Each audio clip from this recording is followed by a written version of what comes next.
All right, welcome to Smokey Approved Korea. I'm your boy journalist, and on this one, we are here to check out Baby Mag's BTS versus K-pop, a video essay. You guys have been asking me to check out videos from this person's channel, so shout out to them for doing all the heavy lifting and making a video essay for me to just sit here and talk about. Thank you guys very much for joining me as well. I do really appreciate it. If you could please hit that like, subscribe. Patreon's in the description box if you would like to have early or exclusive access to anything I'm doing on the platform. Please tap into that. And then, yeah, let's get into this one and see what we got today. Big Baby Mag. What's that? It's Baby Mag.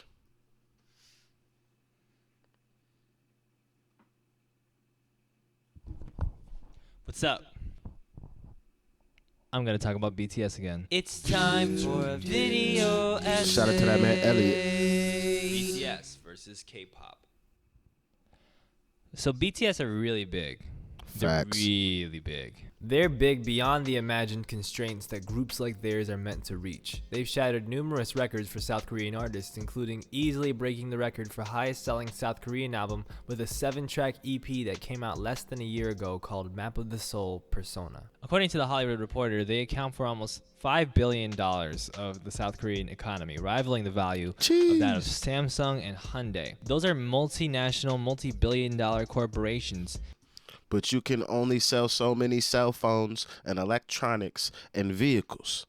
But every motherfucker in the world needs what? Good music. That is why they can generate more capital. Being rivaled by a 6-year-old music group from an indie entertainment company. And in response, the rest of the world is confused as Their fans, Facts, I blood. swear to you, it's like the Beatles have like Lazarus just risen from the dead. Like people are Map of the really Soul, which has already had 3 million pre-orders. We have some very big fans right outside the studio today. Like millions of let's make them win. There are like a million retweets and everything. It makes me and Shawn Mendes are like, how do we get this type of fan base? K-pop is a genre of Stop being fake and plastic when you make music. music, and in order to be a K-pop artist, you got to go through K-pop college, and that's actually a real thing. it's understandable that people would be confused. How could a music group whose primary language is Korean dominate international markets to the point of being the best-selling record globally in 2019 with one EP that had one single? In order to understand, at least well enough, how BTS became this big, you'd have to have an understanding of South Korean history, the South Korean music industry, international hip-hop, and social media fandom at the least. And most publications Facts. either aren't able to gain these understandings or don't care. And See, this, like, who the fuck wrote this at Forbes? Why would you choose this phrasing? The seducing America. Like there's something duplicitous about the music reaching the American audience. And then, like, tying China in. Like, they're not from another country completely and have fuck all to do with China. That's so weird. Like, who wrote that at Forbes? And most publications either aren't able to gain these understandings or don't care to. So instead, most of the conversation focuses on one ostensibly understandable part of BTS's identity: K-pop. I mean, after all, BTS are a K-pop group, right? Maybe? Facts. I That's think where I'm you at. can't gain a true Exactly. understanding about BTS's think. rise to success without understanding the world they came from, which is K-pop. The problem is, most people don't understand K-pop or BTS as much as they think they do. What do you think when you think of K-pop, casual audience member?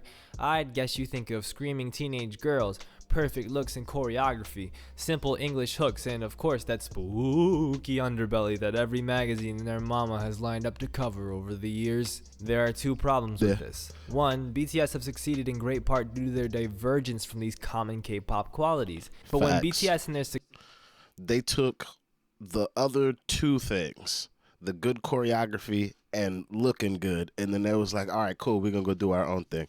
success are constantly grouped in with K-pop by Western media, the people being introduced to them who only know those things are going to think that BTS success comes down to those things, which could be further from the truth, but still isn't really true. And two, K-pop is a lot more complicated than the ideas everyone has of it. Even the people that study and discuss Korean music disagree on their definitions of what K-pop is and what the term K-pop even means. I've been tangentially in the media industry for less than 2 years and covering BTS for less than a year, less than half a year. And I'm here to tell you that the media industry is not covering BTS as well as they should in the West. I started on a now. Twitter account I with know the goal this. of explaining these topics in a form that blends journalism and social media. It's a Twitter account called TY But Disagree. Today we're launching the first episode of our TY But Disagree video series, hosted right here on Baby Gang, my YouTube channel and fake media company. If any of this is confusing, it doesn't matter. Here's what matters. Today we're going to talk about BTS in relation to K-pop. We're going to learn about what K-pop is, what BTS are, and whether or not BTS are even a K-pop group in the first place. And before you close this video and dismiss that question as absurd, I assure you, this stuff is way more nuanced than you think it is. Big Part facts, one. buddy. What is K-pop? Tell me, sir. Is K-pop a genre or an industry? Both. Yes. Or no? A 2017 article by TK Park on his popular blog Ask a Korean, entitled K-pop is not a genre, asserts that the term loosely only refers to popular music of Korea, which of course includes many types of genres and labels. Park mentions the rock group FT Island and the solo crooner IU. These two artists make different styles of music but can both be classified as K-pop. Therefore, K-pop can't be a genre, but more of a generalized classification.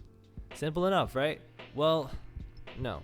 It's important to remember that genre classification in general does not strictly refer to musical stylings. At least, this is the assertion held in a response article by Lizzie Parker at the blog Beyond Hallyu from the same year, entitled, Is K-pop a genre? Yes. Yes, it is. That's the title. I didn't exaggerate that. Parker does not entirely throw out Park's valid assertion that K-pop is a loose classification meaning popular music of Korea, but contends that this makes it a genre all the same, as all genre classifications have this same looseness. Quote, no one actually uses genres to make concrete, definitive lists of specific kinds of music.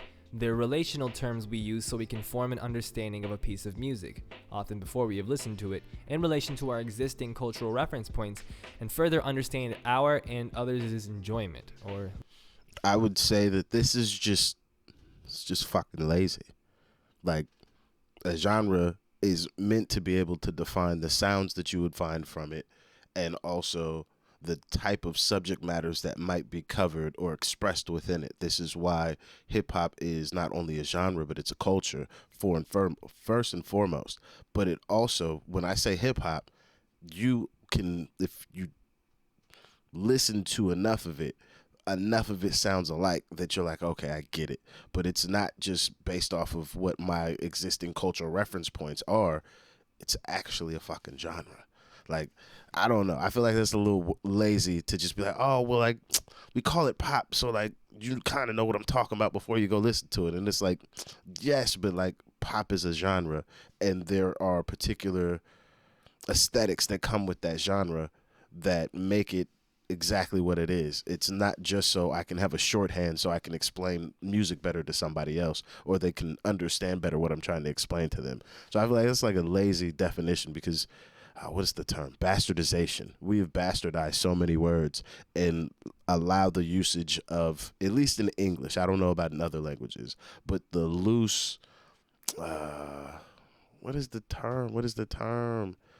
Oh, I can't think of the term right now, but euphemisms. Yes, the euphemistic usage of English is so pronounced that the bastardization of words is so common that people will use words in ways they're not supposed to be used just because it felt like it was the right word, and then after a while that word becomes that, like, bad meaning good. That's a bastardization. Now, is it slang? Sure. But it's still a bastardization of the word in a euphemistic nature to talk about a thing.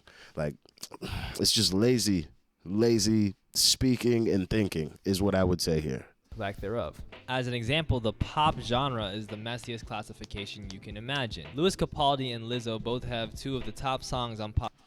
That's because she's a black woman, and they will not allow her to be put in the proper genres that she would like to be put in. This happens quite frequently with black people, especially black women making R&B or pop music in America. That is a real problem, actually. This is not a good example. in my brain, just being a black American, due to the fact that she is forced to be a pop singer instead of being an R&B singer if she'd like to, or just being a female singer who makes R&B and pop. Whereas Louis Capaldi, he gets to do whatever the hell he wants. If Louis Capaldi 2 weeks from now wants to go make rock music, he's a rocker. Example, MGK lost the battle with Eminem, and then the next 2 preceding years is now a rock star, and now he's winning AMA awards for the biggest rock star in fucking America. And I'm like, I've never even heard this boy's music. Like, this is completely a fucking goddamn award. Like, this is terrible. The fact that the rock community just was like, oh yeah, come on over, cuss. Like, what the fuck is that? That shit was mad to me. This is again where I'm like, possibly not a good example. Easiest classification you can imagine. Louis Capaldi and Lizzo both have 2 of the top songs on pop charts right now as of my making this video, but one of them makes sad white boy folk pop, and another one of them makes funk, soul, and disco adjacent rap music. They're both pop artists in that they employ accessible music qualities. They have catchy melodies, they've got accessible time signatures, conventional mixes, but from a technical standpoint and from a cultural standpoint, they couldn't be any more different from each other. Both authors make valid points. Given that K-pop basically means Korean pop, that means that this sloppy genre classification still qualifies in a way. The only difference is the subcategorization of this music being primarily or entirely created and marketed by the Korean music industry, mostly in the Korean language and mostly performed by Koreans or people of Korean descent. In the United States, genre classification has strong ties to racial and cultural barriers. As described by the musicologist Robert Fink in a PS Mag piece by Jack Denton, quote, "The way genre works is to create categories that are partly musical, but also have a lot to do with the perceived identity of the artists and the target market. This could partially explain why K-pop do with the perceived..." This is again to me lazy, because all of these genres were started by black people, and then they were then removed or kept out of these spaces. So this is why it is hard for like a black woman to become a pop artist in America. This is also why a lot of male R&B singers get called contemporary soul or something else that's not R&B in modern times, like Bryson Tiller. Like, he's an R&B singer. That's what the fuck he makes. But when you go look up his fucking music on certain charts, or when he tries to go get an award, they're always hitting him with that neo soul bullshit. And it's like, bruv, I make R&B, cuss. Why can't I be an R&B artist? It's like, because you don't look like Nick Jonas. That's why you don't get to be an R&B artist anymore. It's not the perceived identity. It's the forced identity that has been, for shorthand, colonized by people that have then kept out the originators of each one of these genres. Because there's not a musical genre running today that didn't get started by a black artist first. So this is why I'm like, again, not my boy in the video, but his examples of these people talking or their excerpts that he's using, I'm just like, this is just lazy, bro. And it has a lack of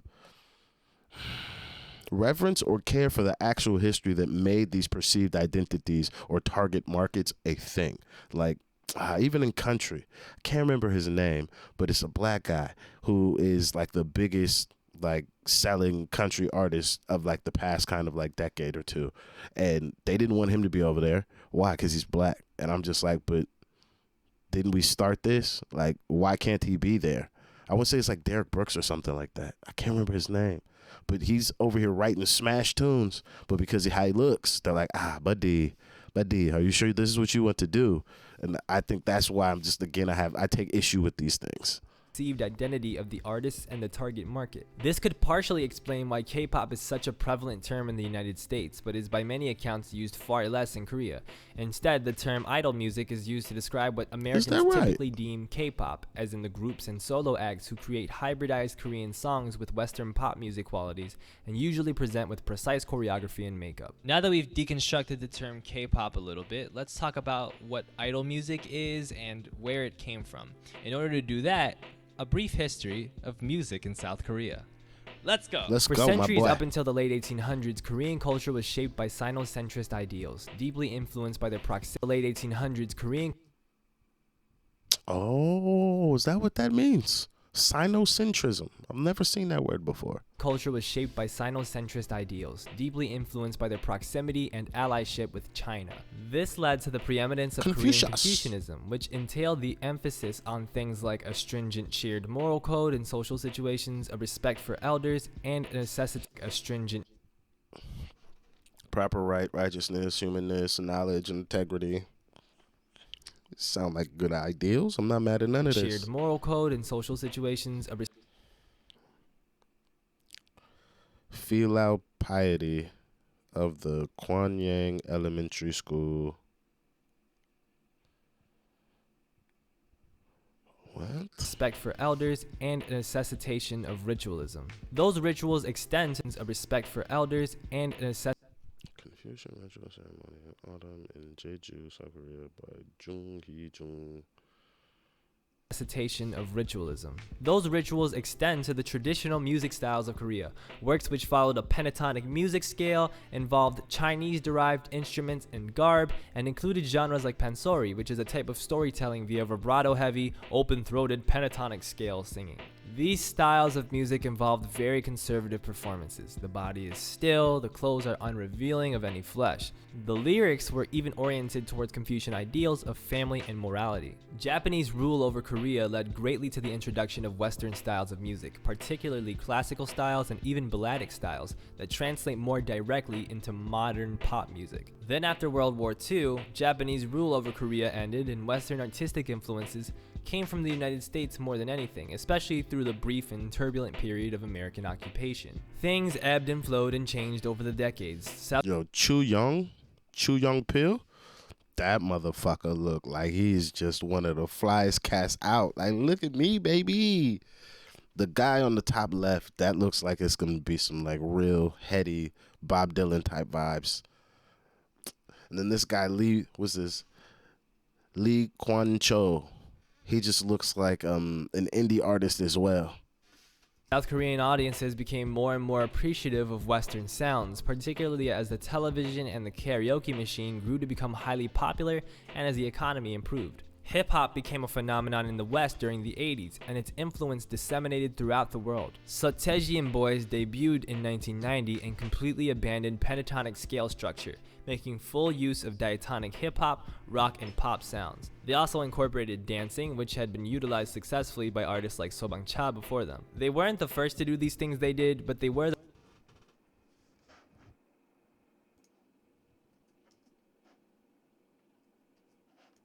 the most influential, particularly in how they synthesized these elements, how they reformed the conventional music TV formats and other music formats, how they built a really strong fan base of young people, and their overall explosive entry into the Korean music industry signaled a change in things to come. Sotaejian Boys, by the way, were pretty badass. They wrote their own stuff and they played their own instruments, and despite their music not carrying the same leftist ideals necessarily that previous attempts at Western music had in South Korea, they were still unafraid to challenge status quo and older generations in a very un-Confucian way. Notably, in 1988, South Korea lifted travel restrictions on its citizens. After Sotaeji, My stepdad. This is why I've not said this in any videos, but this is why in my house I grew up with a Japanese and white stepfather, but he worked at this Olympics, so I've grown up in a house that's had fucking Korean flags on the wall like since I was a little kid, and I was just never really understood like why until like I understood like his path of the places he worked while he was in the military. But I used to just like, yo, why do we have all this stuff from the fucking South Korean Olympics in this fucking house? And now I get it. He was working the fucking shit in Korea at the time.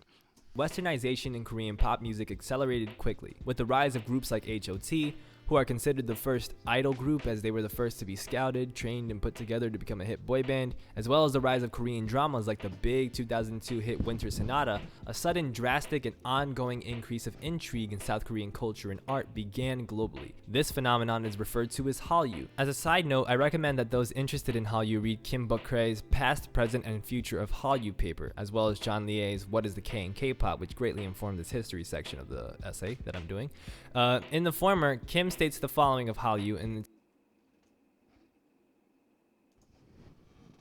its focus of decentralizing Western culture by adapting it.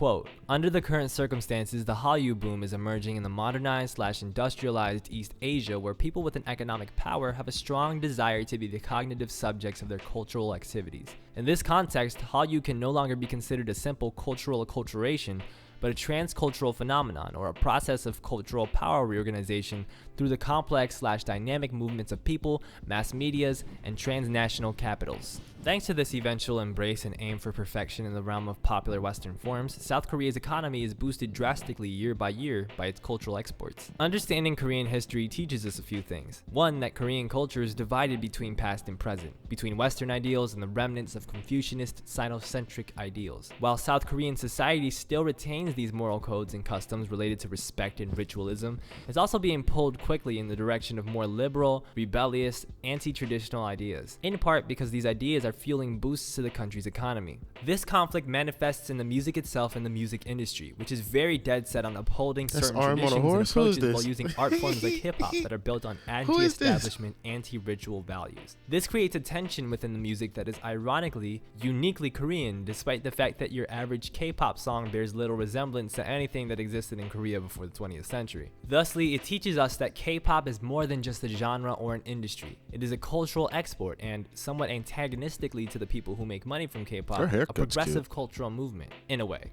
Additionally, K-pop is not just a genre or an industry specifically, but a format where music of various genres comes with a dance/visuals package.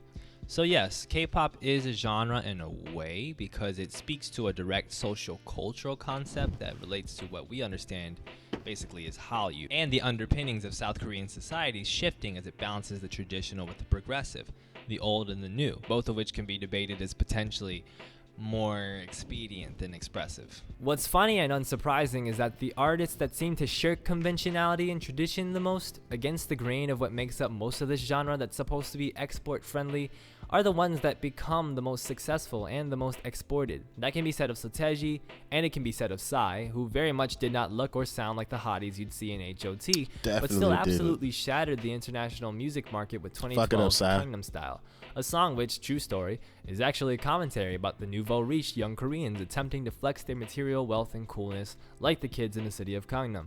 It's basically the dance craze EDM version of Beverly Hills by Weezer. So yeah, Soteji and his boys, don't forget the boys, they succeeded from shirking conventionality, and then Psy succeeded from shirking conventionality, and am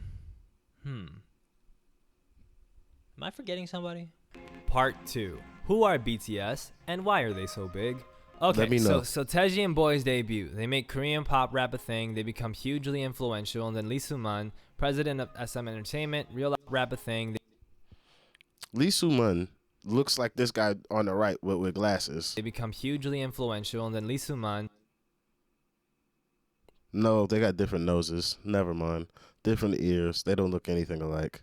President of SM Entertainment, realizes that black music is going to be key to constructing K-pop in the image of Soteji and others, so he scouts an attractive boy band that blends sex appeal with hip-hop and calls it H.O.T. H.O.T. succeeds, and soon floods of boy groups and girl groups follow to varying degrees of success, often paired with behind-the-scenes controversies, fan wars, slave contracts, and everyone's favorite subject of Twitter arguments, cultural appropriation. Hip-hop becomes super popular in Korea as fans of the genre and culture devise new ways in which the Korean language can be bent into rap music without sounding awkward or overly imitative of Americans and the uncomfortable ideas Korean society had of black American culture. Yikes. To thank for this, you have OGs like the ideas Korean society had of black American culture.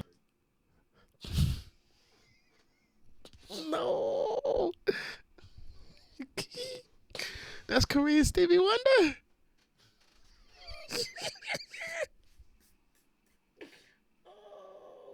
I'm so happy Stevie blind. Oh, you don't have to see this shit, but I wish you could see, because this is a funny picture.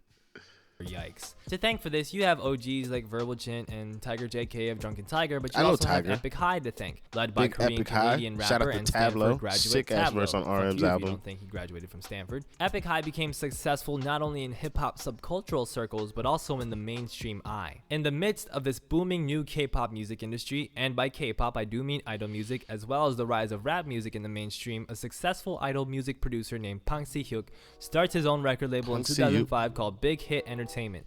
The label struggles with money, but stays afloat by working with different groups. In 2010, one of Big Hit's producers, P-Dog, and an underground rapper named Sleepy are drunk. Sleepy says to P-Dog, "Hey bro, do you want to see this teenage rapper I found in an audition? He's pretty dope." And P-Dog says, "Bro, yes." So Sleepy finds these underground Korean rap videos of this one 16-year-old kid named Kim Namjoon. P-Dog is like, "Bro, he's dope." And Sleepy is like, "Bro, I told you." And then P-Dog decides to tell Pang about Kim Namjoon. And then Pang is like, "Holy cow, he's dope." And then P-Dog is like, "I told you." And then Pang is like, "Shut up, I'm your boss." And P-Dog is like, "Yes, I'm sorry, Mr. Pang." And then Pang is like, "Bring this kid in immediately to audition for my label." So Namjoon comes in, he does the audition, Pang is blown away, and he signs him on the spot. Now the problem is, Pang doesn't know what to do with this kid. He knows he's the real deal and is devoted to making him part of a bigger project to get him famous. And so he decides, I'm gonna put Namjoon in a rap group, like Epic High. So they start holding auditions for rappers, and a bunch of them come and go. The second audition, which contained a video cattle call that has since become an infamous meme, brought in the group's second rapper, Min Yoongi, aka Suga. As time evolves, the idea morphs from being a rap group to being a rap-centric idol group, and Suga and Namjoon realize that they have to dance, which probably sucks for them. Fucking terrible. What you have to understand about Big As a Hit rapper, is that you they hate were that. a small company, really small. They would never be able to compete on the level of big labels like SM and YG, who would cherry pick amazing talent, offer them the best potential rewards, and put them in a well-resourced, regimented training system. Big Hit had no trainee system in place when they brought in Namjoon, and scraped by to create one, brought in more members, and adapted with what they had. There are many clips and pics online from this time period, which include the group's senior member. Wait, hold on. I've what they seen had. this There are bedroom bare many clips times. and I just realized somebody was sleeping on the bed. Just realized there's somebody on the bottom left sleeping on the bed. I just thought it was just more shit that was just in the room. pics online from this time period, which include the group's senior member, Jin, paying for the youngest member, Jungkook's food out of his pocket instead of from funding they had from Big Hit, which was quite low. When it was finally time for BTS to debut, their act was sharpened and had resolve. They were going to wear dark clothes and do lots of acrobatics and shouts on stage. Do the hat. They were going to critique Korean society based on their own feelings and influences from groups like Epic High, as encouraged by Pang and as part of Big Hit's mantra of music for healing. They were going to film themselves a lot, capturing their struggle to get better from the beginning. Their second ever reality show featured the group heading to Los Angeles to get drilled on hip-hop culture, which was to be a fulcrum of their ethos. So how did this They should have gone. I don't know if anybody else has ever seen Making the Band. If you've seen Making the Band, they should have seen Diddy. They should have gone to see Diddy for at least a week so he could tell him that the studio was shut down and make him walk the juniors for a cheesecake. But the thing that they really should have gone there for is because Diddy shut the studio down until the group of artists at the time that he had could recite all the lyrics from Juicy. But he made them not do it like in a hallway or inside of a building. They had to stand outside of the Bad Boy record label and recite the song for hours until they got it right. It was ridiculous. It was ridiculous. That shit would have been hilarious. group succeed so much more than any other big group before them? Generally, I'd say it's because they blended the subversive, progressive virality of acts like Sotaejian Boys and Psy with the well-trained dynamism of big groups like Big Bang and EXO. But perhaps more importantly, BTS, intentionally and inadvertently, had an ethos. Being a fan of BTS meant sharing in that ethos. BTS and Big Hit pushed music for healing. Each of their records have messages, implicit and explicit, which encourage social change, respect, and self-healing. Their first ever series of albums, known as the School Series, respect and self-healing. Their first ever This album to the left, is that their first album? Because if that's their first album, that shit has a bulletproof vest on it. And that's hard as fuck. And I can't, if that's the first album, I can't believe I said I was going to skip that shit. Oh, because they're the bulletproof Boy Scouts. So the bulletproof vest is necessary, and it's on all three of them. Oh, that's hard. That's hard. Who came up with that logo? That's a killer logo. That's a killer logo. series of albums, known as the School Series, tackled the commodification of dreams and the pressure from older generations, themes that would later surface in anti-establishment anthems like Bepse and Paradise. Or take the later Love Yourself album series as another example. The self-explanatory title bridges together a conceptualized album trilogy by the group which delved into themes of self-love and exploration of identity. And bear in mind that this kind of stuff, the trilogies, the thematic through lines, that's stuff that hadn't really been done in this format at all prior to BTS, No. and became influential moving forward. These albums were not only written to appeal to young audiences, but to guide young audiences to happier, healthier lives. And in this way, BTS perfectly called to the duality we see in the history of K-pop, blending the exploitable Western ideals of progressivism, expressivism, and rebellion with the Confucian ideals of respect and patience and morality. This is why older audiences as well as non-female audiences also highly approve of BTS, especially in Korea. They don't Facts. see the same facetiousness or consumerism in BTS's methodology. The general quality that gets brought up is authenticity or organicness, which are at their roots Facts. very confusing and toxic words, but still feel apropos in describing the unique quality of BTS. Let's look at another article written by the aforementioned TK Park alongside author Youngdae Kim. It examines the boy band label given to BTS and how BTS compare with other boy bands throughout history,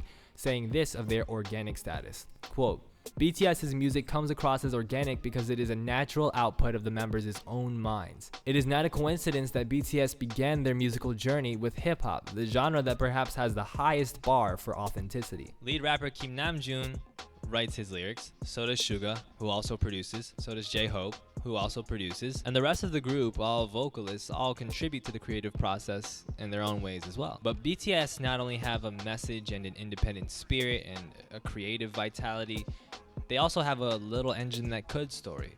A feel-good tale about this one under-resourced group that stuck to their guns and ended up succeeding past all of the other much more well-resourced, richer, more conventional groups. It's also worth noting that BTS's fan base is incredibly culturally and demographically diverse in general. It includes all Facts. genders, all sexual orientations, and all age groups. That's not to say that there aren't fans of other groups from all demographics, it just doesn't split quite as evenly as BTS's fan base does, usually. You see tweets from older married couples excitedly ruminating on seeing BTS live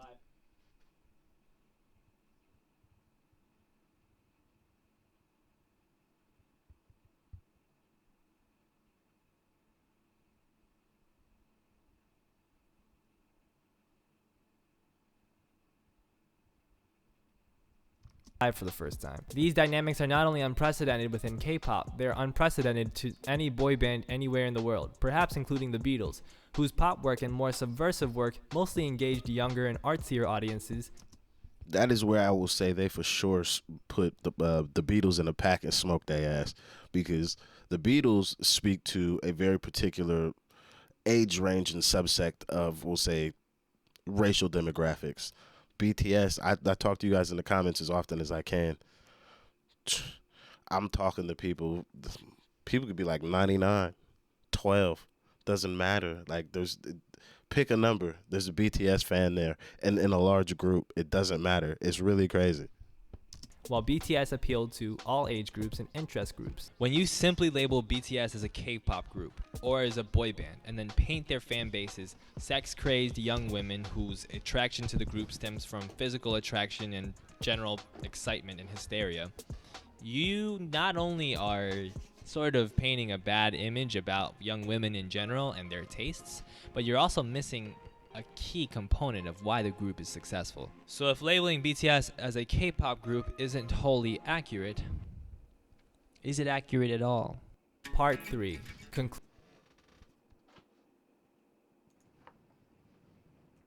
Conclusion. Are BTS a K-pop group? Yeah. Yes.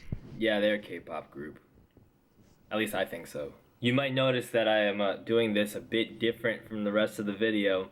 That's because I recorded this part a few days after the original video was recorded, because I wanted to redo this part and make sure that I worded it correctly, make sure that I, came off the way that I wanted to come off and articulated the points that I wanted to articulate. At the end of the day, this is a pretty nuanced conversation, one that different people are going to stand on different sides of, and I don't take issue with anybody saying that BTS aren't a K-pop group, because categorization is pretty dumb and up to anybody to decide. And also I think it's pretty refreshing to hear that people want to take BTS and their achievements and put it in its own category. That's a beautiful thing in a way. I just think, for one, when you look at what BTS have done, from the fact that they came from the K-pop industry, that they accept Idol as a title, and they, you know, made it the center of one of their songs, one of their hits, Idol. And the fact that they've done, you know, reality shows and variety shows, first doing them on the network shows and then doing them on their own.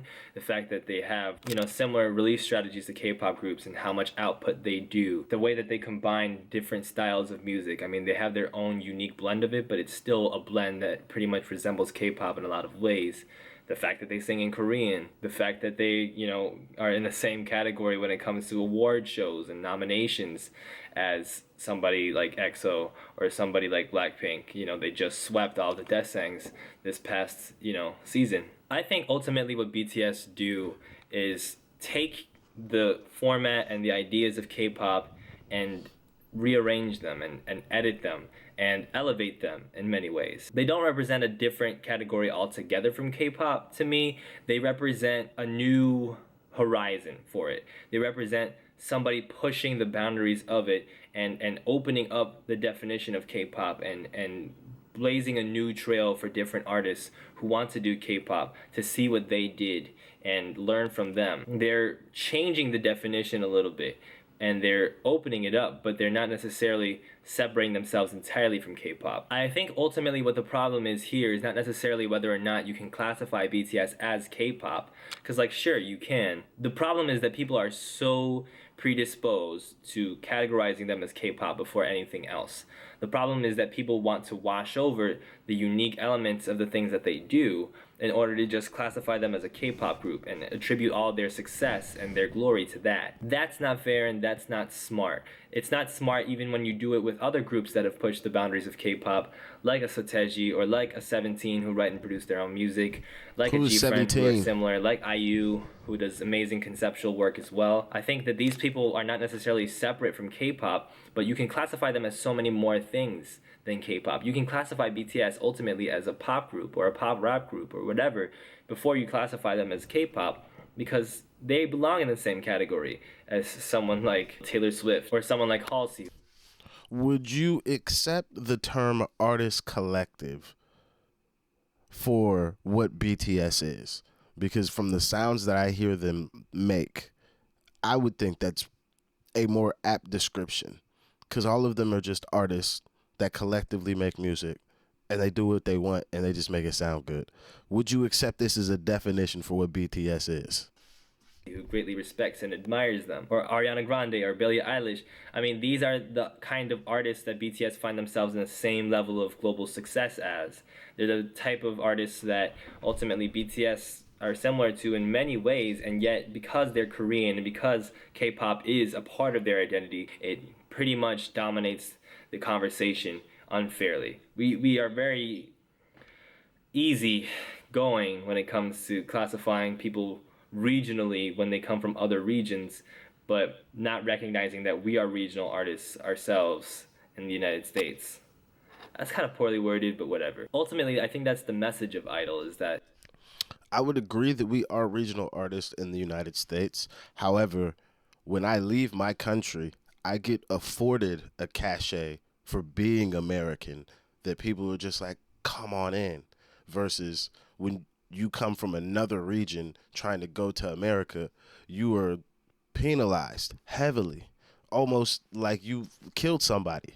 How they penalize you trying to come to America from another region. But just like even here, like living in Scotland, I've actually started telling people that I'm from an imaginary city that's in a television show that is a Scottish-based TV show, because I'm just tired of like the shift in how I'm treated and the way that people talk to me. The moment I tell them I'm from Los Angeles, it's like a complete personality shift. It's so, to me, I've grown to detest it. That's why I started. The city I say is Craig Lang, and it's from a TV show called Still Game. That's the city that these people in this TV show inhabit, but it's really just Glasgow. But I started saying that just because I was tired of just how I get treated by people when I tell them I'm from Los Angeles, or I tell them I'm from California, or like I'm American. Like, it's ridiculous. It is really ridiculous, because I'm like, I'm with my boy, and I think my boy make better music than I do. But I tell them I'm from Los Angeles, and they just swarm me. I'm like, but my boy's been here for years. Like, it's really crazy. It's really crazy, and I don't like it. but I do understand it. And I'm afforded a particular cachet because I come from America, and then I come from Los Angeles. So now people are like, oh my God, like, who's this person? I'm literally nobody. I'm literally nobody. But now you're going to act like I'm somebody, or that I bring more value than I actually do, just because I come from this place. And other people from other regions are not afforded this cachet that I get, just being, especially being a Black American from Los Angeles in another foreign country. Doesn't matter where I'm at in the world. Being that alone affords me a cachet that most people will never get to experience. So this is again why I'm like, yes, we are regional artists, but my regionality is not penalized when I go somewhere else versus everybody else gets penalized when they come to America. They are K-pop artists, and you can call them that, but you can also call them many other things. They're proud of that part of themselves, but to define them as that would be to be missing the entirety of the picture. And that's something that happens with media a lot. We categorize things very easily, try to attribute things in nice little boxes without recognizing the big picture. Especially for something as gigantic as BTS is in terms of a worldwide movement, that's a huge mistake. Once you acknowledge that the things people think about K-pop are not entirely true, you begin to see that the supposed separation between BTS and K-pop is not as drastic as one may think, while still being there to some degree. BTS mix elements of hip-hop, a Black American genre, with indigenous Korean culture, like in their engendering of Han, a cultural emotional concept unique to the Korean people that involves a feeling of forlorn grief and resentment. Their music blends the Korean Confucian elements of traditional Korean society while also nailing elements of exploitation, of Western cultural ideas and progressivism that marked the rise of Hallyu. This does not mean that BTS's successes, as so many in global media seem to indicate, can be attributed to the rise of K-pop. The rise of BTS and the rise of K-pop are distant cousins. BTS's rise, while related to Hallyu and K-pop's growing popularity, is its own unique story. K-pop makes sense as a categorization for BTS in terms of one of the elements of who they are, but it does not make sense as a brush to paint over BTS's story the same way one can brush over Whitesnake's success as being attributed to hair metal. BTS do elude categorization. Whitesnake was a time though. You might not know, like, some of the, what did one Army member say in my comments? I said I liked it. I like to refer to the older members of the Army as vintage Army. I like this phrasing a lot better. It just sounds more regal. I was like, oh, I like that. But a lot of vintage Army members know about the hair metal era. And if you were just willing to allow it to be a thing and not, oh, it's not real rock. Oh, buddy, that hair metal era, I've only been able to research it. But the stuff I've seen and just the people I've talked to, or the engineers and the producers and the actual like rockers from that era that I've had the pleasure of having conversations with, what a time to be alive. That hair metal era, wild 2 years in America. In a way perhaps unmatched throughout pop music history, and for that they do live in their own category. But that doesn't make them not a K-pop group. It doesn't mean that the K-pop category can't describe them just as the hip-hop category or the general pop category can at times. Additionally, while many Koreans will tell you that K-pop is not popular amongst adults in Korea and is not treated as a serious genre, that doesn't mean it isn't a serious genre. The rise of poptimism in American music criticism, while controversial for a number of reasons, does center around the reality that pop music is still a legitimate and investigatable form of music, even at its most saturated and commoditized. This is especially true of pop artists who explore the form through writing and producing, much like Taylor Swift with a black guy in the fucking music video is hilarious to me. Oh man, her and Nick Jonas. Only time I see black people around them is when they're making albums. That's the only time. Music videos and albums. Outside of that, I never see them with black people. Like Taylor Swift, Kendrick Lamar, Damn is a pop album and it slaps. Don't at me.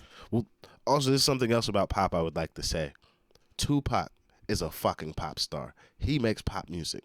Popular music is what pop is. It's not like it is in America. We'll say skinny white women that make songs that sound bubbly. That's not what pop music is.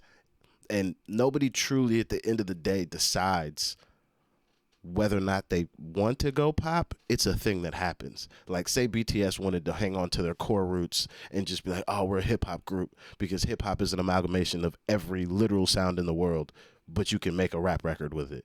Cool. Perfectly fine. However, their popularity will not allow that to be what they are classified as now, because why? They're fucking globally popular at a level that most people can't even fathom nor understand. So this is why I say pop is not particularly a genre as much as it is a outcome of what your music has turned into, depending on the reception by the populace of the planet. Because that's really what pop is, to me at least, is how many people like it. Because after a while, you're a pop star. I don't care if you come from the hardest background or the most affluent background. If your music is as popular as BTS or a Kendrick Lamar, you're a pop star. You're a pop star. And of course, BTS. For years before the climate crisis comes to erase civilization, we will be discussing BTS. We will be figuring out how to categorize them, failing, and then analyzing why we failed. And in the present tense, we have to continue to pressure Western media to cover BTS like the unique phenomenon that they are, not as the symptom of a viral wave or an inhumane industry or a sex-fueled craze, but as a unique, game-changing group of artists. So much of the story of BTS is one of fighting K-pop, from dealing with accusations of faking sales numbers when their album eclipsed Big Bang's album in 20.